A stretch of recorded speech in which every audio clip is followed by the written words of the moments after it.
Devo dire che, come dice, a parte le incongruenze fra le due documentazioni depositate dall'azienda, sia per il progetto e per l'autorizzazione integrale ambientale, c'è un altro particolare che credo, per quanto riguarda la mia associazione, sarà motivo di approfondimento in seguito. In questo momento, per quanto riguarda la provincia di Udine, ci sono 92 domande di autorizzazione integrale ambientale depositata. Di queste vanno tolte 16 perché alcune sono archiviate, immagino per chiusura dell'azienda, e altre sono di gestione della provincia. Quindi rimangono 76 domande. A partire dal 2005 ad oggi sono state date 12 autorizzazioni. L'ultima autorizzazione risale all'aprile del 2008. Siamo a una percentuale del 16% di autorizzazione. Ho fatto una richiesta informale oggi all'ufficio perché, vedendo questi termini, queste date, questi tempi così dilatati, mi era sorto il dubbio che ci fossero state delle proroghe dei termini.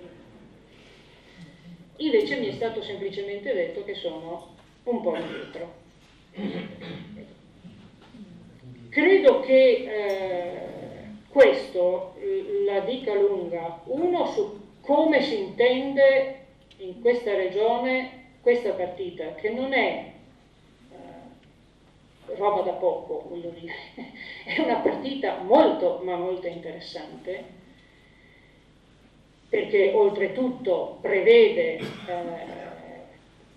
un'attività sinergica fra l'autorizzante e l'autorizzato, perché comunque non è una medaglietta o un timbro che viene dato e rimane lì per sempre, ma a scadenza, e alle scadenze vanno rivalutate e riverificate tutte le informazioni ambientali che sono state date o che sono state rilevate. E quindi devo dire, questo è potrebbe essere lo strumento che veramente garantisce che nelle nostre aree industriali chi si colloca ha perlomeno degli impatti, tenendo presente benissimo che c'è una differenza ovviamente fra una zona residenziale e una zona industriale, però è chiaro che questo non vuol dire che se uno è in zona industriale può avere dei livelli di impatto così che si immagina ogni giorno, no. Quindi ci sono delle richieste che la procedura, che l'autorizzazione prevede, che, voglio dire, sicuramente renderebbero perlomeno più sostenibili le nostre aree industriali. È altrettanto evidente che nella nostra regione fino ad ora di questa partita praticamente non è interessato nulla a nessuno.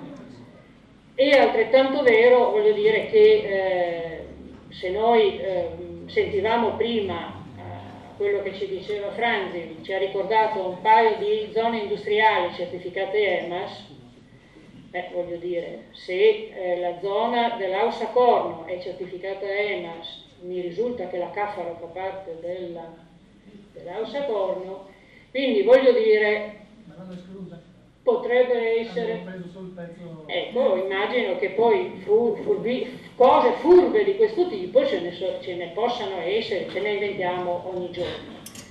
Però è chiaro che questo non è un segnale, voglio dire, di capacità o volontà o di gestione del proprio territorio, e devo dire, ricordando questa affermazione della Corte di Cassazione a questo punto del futuro e della dignità di ognuno di noi. Queste sono le furbate che si fanno, si prendono, ripeto, medagliette. Allora, molto probabilmente anche l'autorizzazione integrale ambientale nella nostra regione si avvierà a un mucchio di carte che vengono depositate là, poi i monitoraggi non si faranno, i controlli non si faranno e saranno le solite pratiche burocratiche interne agli uffici a cui vengono ridotte purtroppo le molte invece fasi anche che prevedono la partecipazione del pubblico, le osservazioni, le interazioni col territorio sulle questioni ambientali, che invece qui si tende sempre a ridurre davvero ai minimi. Ecco, ci sono delle domande che a me sorgono spontaneamente dopo aver letto queste carte, fatto un minimo di ricerca, e una è questa, ad esempio, cioè il monitoraggio dell'aria è un mezzo o un fine?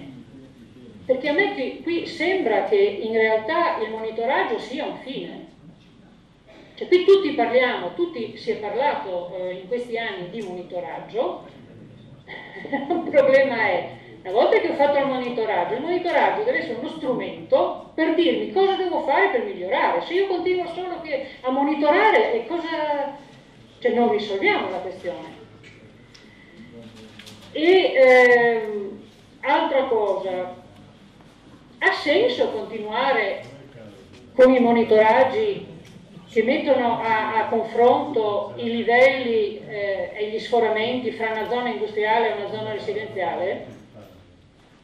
Cioè, anche questo non credo che sia una cosa che abbia alcun senso, anche perché ci è stato detto e ridetto che la zona residenziale è normata per quanto riguarda gli sforamenti, la zona industriale no, e quindi che senso ha continuare con queste infinite tabelle coloratissime che ogni volta l'ARPA presenta? Questo solo per dire che forse non ci saranno molti appigli giuridici, ma dal mio punto di vista c'è una bellissima cortina fumogena che è stata innalzata su questo, attorno a questa vicenda, sparigliando un po' le carte e cercando sempre e comunque di mettere sul tavolo argomenti che non erano quelli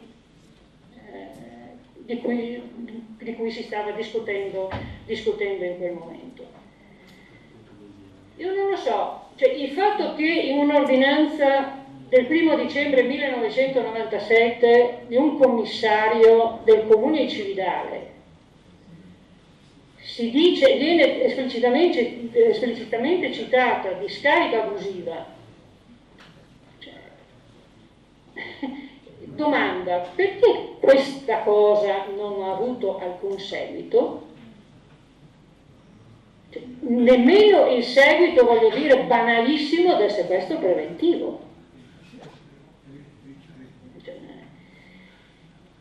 la domanda finale era questa che avevo già anticipato: che senso potrà mai avere nella nostra regione un'autorizzazione integrale ambientale, visto che per ora, dopo 5 anni, dovremmo già essere, voglio dire, i primi, quelli che hanno avuto l'autorizzazione nel 2005, quest'anno scadono i 5 anni per cui devono rifare tutta cioè devono riverificare.